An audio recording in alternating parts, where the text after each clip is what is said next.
Hey guys, welcome back to TechMan. Today, let me show you fix Roblox your purchase failed because something went wrong.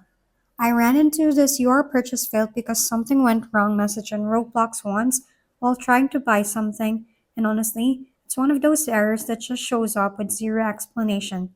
So the first thing I usually check is the payment method. Inside the Roblox app, open the More menu, head into Settings, and then look at the Payment Method section. Sometimes the issue is as simple as an expired card or incorrect billing details, so it's worth double checking that everything there is correct and updated. If data looks fine but the error still shows up, let's try a quick app refresh. On my phone, I go into the device storage settings, find Roblox, and use the options to offload or reinstall the app. This basically clears temporary data while keeping your account information safe.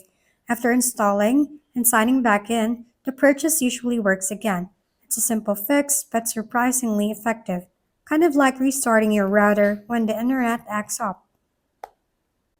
If we've been helpful, kindly give us a thumbs up. And don't forget to hit the subscribe and bell button for more contents. For any questions and suggestions, comment down below.